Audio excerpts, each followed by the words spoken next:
kami dari kelompok 9 ingin mempresentasikan analisis anggaran penjualan dan pemasaran dari PT Mayora Indah Tbk.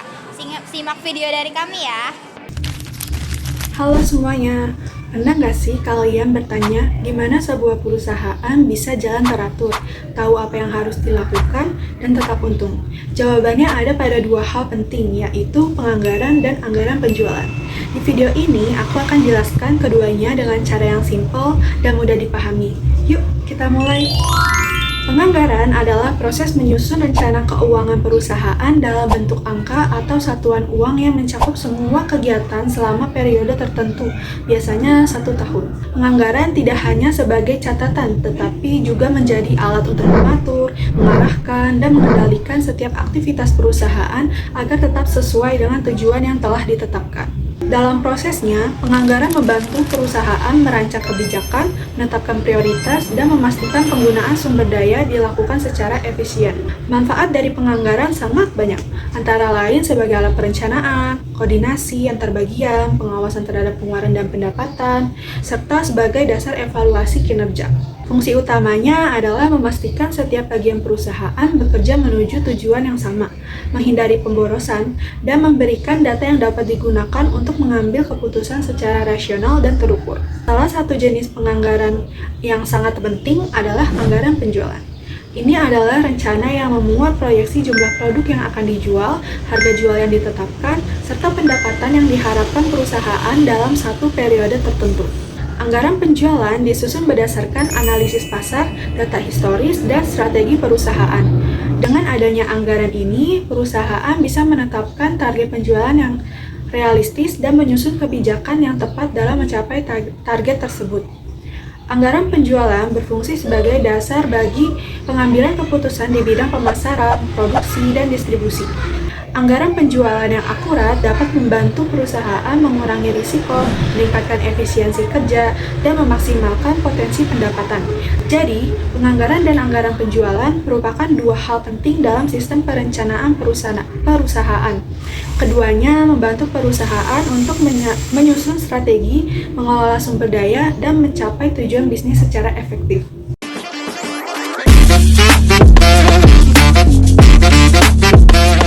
Oke, ayo kita bahas perusahaan apa sih PT Mayora Indah Tbk itu? PT Mayora Indah Tbk adalah perusahaan manufaktur makanan dan minuman asal Indonesia yang didirikan pada 17 Februari 1977 oleh Jogi Hendra Atmaja.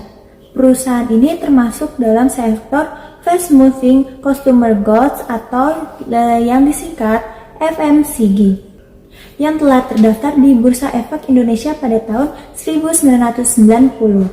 Nah, berbagai penghargaan bergengsi seperti Top 5 Best Managed Companies in Indonesia and Best Halal Product Manufacturer. Nah, apa sih produk unggulan dari PT Mayora tersebut?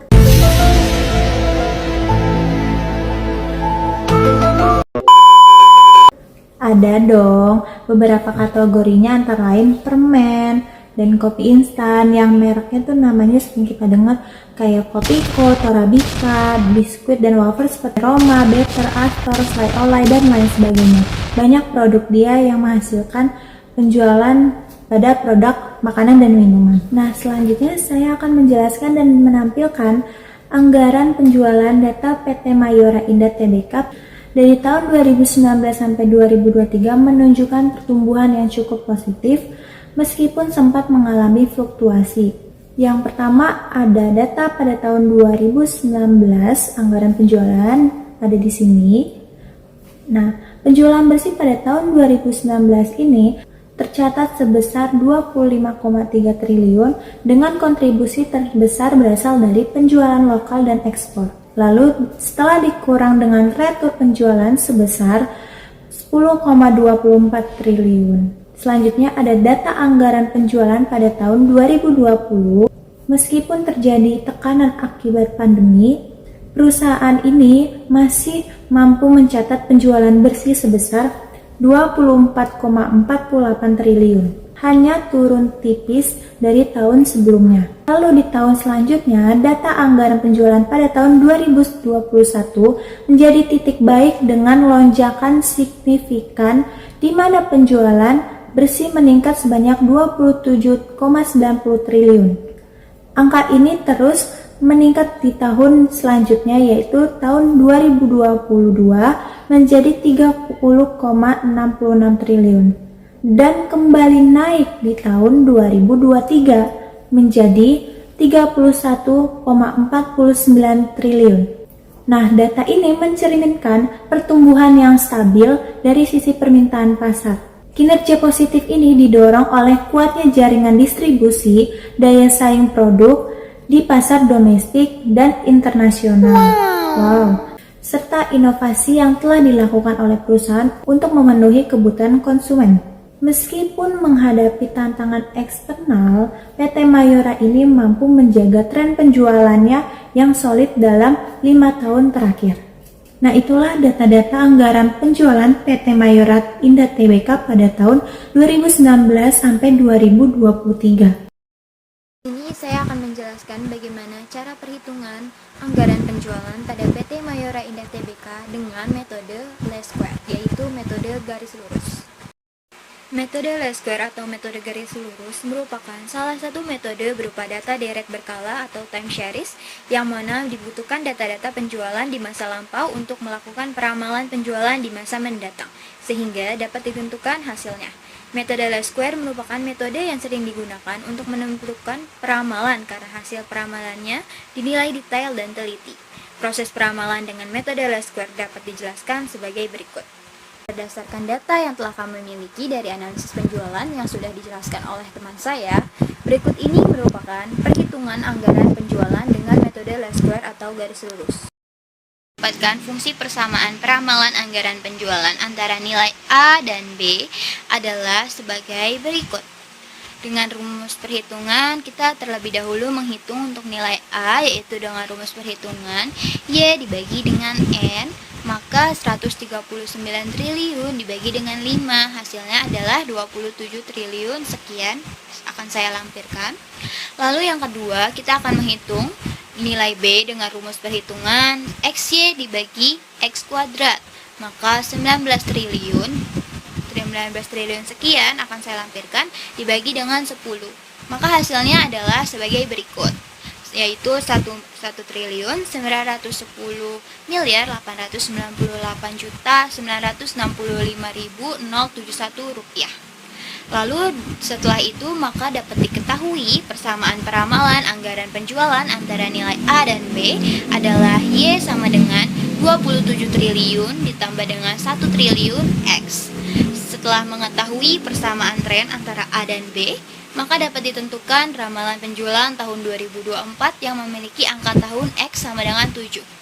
Berikut merupakan perhitungannya. Jadi, analisis peramalan anggaran penjualan pada tahun 2024 adalah sebesar 41 triliun 288 miliar 825 juta 893.559 rupiah. Hai semuanya, di video kali ini kita akan membahas hasil dari perhitungan anggaran penjualan PT Mayora Indah Tbk menggunakan metode setengah rata-rata atau yang kita sebut juga dengan semi average. Pertama, kita lihat dulu data dari penjualan tahun 2019 sampai 2023. Penjualan tiap tahun dicatat dan kita tambahkan kolom X, X kuadrat, dan XY untuk membantu perhitungan. Inilah tabelnya. Kolom X menunjukkan jarak waktu dari titik tengah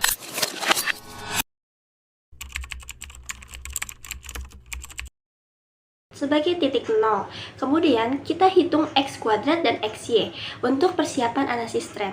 Selanjutnya kita bagi data menjadi dua kelompok. Nah, kenapa sih data dibagi menjadi dua kelompok? Karena metode semi average itu intinya membandingkan rata-rata dua bagian waktu sebelum dan sesudah titik tengah. Tujuannya buat lihat tren perubahan yang terjadi apakah meningkat atau menurun dan menghitung kecepatannya. Kelompok 1 tahun 2019 dan 2020, kelompok 2 2021, 2022, dan 2023. Untuk melihat rumus pada metode setengah rata atau semi-average method ada di sini. Nah, di sini itu ada Y sama dengan A ditambah B kali X. A yaitu rata-rata kelompok 1, B yaitu K2 dikurang K1 dibagi N. Nah, N itu merupakan jarak waktu antara X1 dengan X2. Sedangkan X1 dan X2 yaitu rata-rata kelompok 1 dan 2. X besar yaitu jumlah tahun dihitung dari periode dasar, nilai pada setiap periode waktu. Di sini ada data anggaran penjualan PT Mayora Indah, dan karena kita ingin memakai 5 tahun maka N-nya berjumlah 5 ya. Dan tahunnya itu kita pakai dari 2019 ke 2023 berserta dengan penjualannya yaitu Y, dan di sini ada X. Nah, X-nya ini titik nolnya yaitu berada pada tahun 2020. Nah, karena ke atas makanya kita kurangkan dengan 1, lalu jika ke bawah kita tambahkan dengan 1. Misalnya kayak pada tahun 2022 itu X-nya berjumlah 2 karena 1 turun ke bawah ditambah 1 menjadi 2. Dan karena kita ingin meramalkan penjualan tahun 2024, maka pada tahun 2023 kita tambahkan 1, X-nya menjadi 4. Nah, di sini itu ada X kuadrat, maka kita cuma perlu mengkuadratkan X yang tadi menjadi X kuadrat. Nah, contohnya kayak 2022 itu kan X-nya 2. Nah, pada X kuadrat kita hanya kuadratkan 2 ini menjadi 4. Oke, jadi di sini itu kita akan menghitung analisa peramalan anggaran penjualan PT Mayora Indah. Nah, di sini itu ada 1 yaitu pertambahan dari hasil penjualan pada tahun 2019, 2020 dan 2021 dan dibagi 3 karena tadi kita itu membagi menjadi 2 kelompok ya. Jadi jumlah pada A1 yaitu sekitar 25.852.750.512.460 rupiah. Nah, pada A2 itu sama kayak tadi, dan kita menggunakan tahun 2021 ditambah 2022 ditambah 2023 dibagi menjadi 3 dan menghasilkan jumlah sebesar 30.19.657.491.704 rupiah. Untuk menghitung B1 yang pada rumus tadi, maka dari A2 yaitu sekitar 30 triliun dikurang dengan A1 yaitu sekitar 25 triliun dibagi 3. Nah, 3 ini tuh didapat dari mana? Dari X pada tahun 2023. Hasilkan sebesar 1.435.635.659.748 rupiah. Untuk hitung B2 itu sama kayak perhitungan B1, cuman ini dibagi dengan 6. Nah, 6 itu didapat dari mana? Dari X2 yaitu pada tahun 2023 dan menghasilkan hasil sebesar 702.817.829.874 rupiah. Nah, karena kita ingin meramalkan pada tahun 2024, maka pada X1-nya itu sebesar 4 dari pertambahan 2023 kan X1-nya itu kan 3 ya. Nah, kita tambah 1 menjadi 4, lalu X2 pada tahun 2024 kita tambahkan dengan 2 menjadi 8. Nah, di sini itu Y1-nya pada tahun 2024 sama dengan 20 triliun sekian ditambah dengan hasil dari B1 yaitu sebesar 1 triliun sekian dikali dengan X. Nah, X-nya itu yaitu 4, lalu Y2-nya itu 25 triliun ditambah dengan B2 tadi sebesar 702 miliar sekian dikalikan dengan X. Nah, X-nya itu 8. Menghasilkan hasil sebesar 31.493.151.452 miliar. Nah, ini hasil dari ramalan pada tahun 2024. Saya akan menjelaskan bagian analisis dari perhitungan dan interpretasi data dari penelitian ini. Kami menggunakan 2 metode peramalan yaitu metode least square dan semi average. Metode least square, yaitu garis lurus, metode ini menangkap tren penjualan jangka panjang menggunakan bersamaan garis lurus. Data yang digunakan adalah tahun 2019 sampai 2023. Tahun dasarnya adalah 2021 sehingga titik nol kami letaknya di tahun 2021 bukan 2020. Estimasi penjualan tahun 2024 sebesar 41,29 triliun. Nah, yang kedua itu ada metode semi average atau semi rata-rata, lebih halus karena menggunakan rata-rata data 3 tahun. Estimasi penjualan tahun 2024 adalah sebesar 31,43 triliun. Nah, kami sengaja membagi dua metode ini agar bisa membandingkan hasil ramalan yang konservatif dan agresif. Perbandingan dengan data realisasi. Laporan keuangan tahun 2024 menunjukkan realisasi penjualan sebesar 36 triliun. Artinya, semi average kurang dari realisasi dan least square melebihi realisasi. Hal ini menunjukkan bahwa semi average selalu hati-hati dan least square cenderung overestimasi. Yang keempat, ada analisis strategis perbandingan hasil. Faktor penyebab perbedaan antara peramalan dan realisasi yaitu kondisi ekonomi nasional dan global pasca pandemi, inovasi produk dan ekspansi pasar luar negeri, strategi distribusi dan promosi lewat e-commerce, perencanaan anggaran yang akurat berbasis riset. Yang kelima, implikasi manajerial. Perbedaan hasil peramalan dan realisasi memberikan pelajaran penting. 1. Evaluasi keandalan model yang digunakan. 2. Ubah strategi dan perencanaan anggaran. Yang ketiga, antisipasi resiko pasar agar bisnis lebih fleksibel. Dan kesimpulannya yaitu meski ada perbedaan angka, kedua metode tetap bermanfaat dalam pengambilan keputusan manajerial karena memberi gambaran tren dan potensi di masa depan. Baik, kita masuk ke analisis hasil perhitungan dan interpretasi data.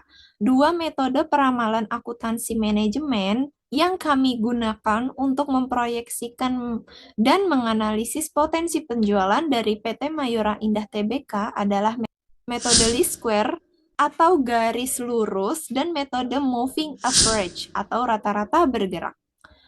Hasil peramalan menggunakan metode least square adalah menunjukkan hubungan antara waktu dan waktu atau tahun nilai penjualan.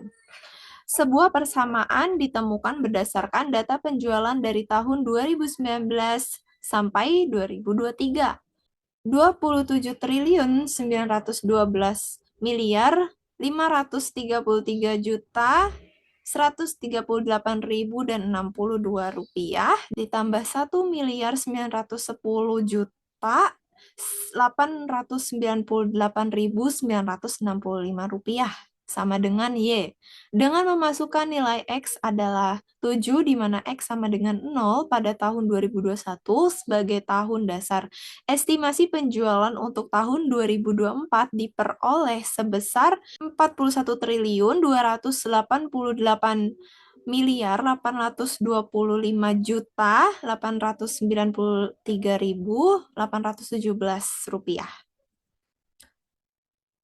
Kemudian hasil peramalan dengan metode moving average menggunakan data dari 2019 hingga 2023 dengan N sama dengan 3, periode rata-rata adalah 3 tahun. Hasilnya menunjukkan bahwa proyeksi penjualan untuk tahun 2024 adalah Y sama dengan 31 triliun 425 miliar 293 juta 151.452 rupiah. Karena moving average lebih lambat dalam menangkap perubahan tren yang cepat atau signifikan, proyeksi ini jauh lebih konservatif dibandingkan metode least square. Dapat kita simpulkan perbandingan dengan data penjualan terkini, yaitu tahun 2024, laporan keuangan terbaru PT Mayora Indah Tbk menunjukkan realisasi penjualan sekitar 36 triliun pada tahun 2024. Angka-angka ini berada di antara dua hasil proyeksi yang berbeda. Itu lebih besar dari proyeksi 31,42 triliun yang dibuat oleh metode moving average dan kurang dari 41,29 triliun yang diproyeksikan oleh metode least square. Dapat kita ambil kesimpulan, yaitu metode moving average seringkali terlalu hati-hati sehingga tidak sepenuhnya menggambarkan potensi pertumbuhan dinamis bisnis. Metode least square mungkin overestimasi karena mengasumsikan tren kenaikan linear yang mungkin tidak memperhitungkan inflasi, kondisi ekonomi nasional, atau perubahan dalam strategi bisnis perusahaan. Dengan kata lain, data aktual sebesar 36 triliun menunjukkan hasil penjualan yang signifikan, melebihi estimasi konservatif, tetapi masih masuk akal jika dibandingkan dengan tren jangka panjang. Beberapa faktor kami sebutkan dapat menjelaskan perbedaan hasil peramalan dan realisasi, yaitu diantaranya adalah kondisi ekonomi nasional dan global. Perbaikan ekonomi setelah pandemi COVID-19 dapat berdampak pada daya beli konsumen dan kinerja ekspor utama, karena penurunan harga bahan baku dan nilai tukar rupiah. Kemudian ada inovasi produk dan ekspansi pasar. PT Mayora secara aktif meluncurkan produk baru dan memasuki pasar luar negeri, terutama Asia Tenggara, Timur, dan Tengah, yang menghasilkan pertumbuhan penjualan yang stabil. Strategi distribusi dan promosi. Konsumen memiliki akses lebih baik ke produk melalui penetrasi pasar melalui e-commerce dan kerjasama dengan retail kontemporer yang menghasilkan peningkatan volume penjualan. Kemudian yang terakhir adalah ketepatan perencanaan anggaran. Anggaran penjualan yang dibuat menggunakan analisis sejarah dan riset pasar yang mendalam telah terbukti membantu Mayora mencapai target pendapatan meskipun masih ada perbedaan. Perbedaan antara hasil peramalan dan realisasi bukan hanya tentang akurasi teknis, tetapi juga menjadi dasar pemikiran manajemen dalam pertimbangan keandalan model peramalan yang digunakan, mengubah tujuan dan strategi untuk tahun berikutnya, dan mengantisipasi resiko dengan cara yang lebih fleksibel. Dengan hasil realisasi penjualan yang terus meningkat, dapat disimpulkan bahwa anggaran penjualan PT Mayora Indah Tbk secara umum menunjukkan realitas pasar dan membantu dalam perencanaan bisnis. Meskipun hasilnya belum sepenuhnya tepat, namun temuan tersebut dapat menunjukkan bahwa bisnis sedang berada di jalur pertumbuhan yang positif dan berkemajuan dan berkelanjutan. Sekian video penjelasan dari kami. Wassalamualaikum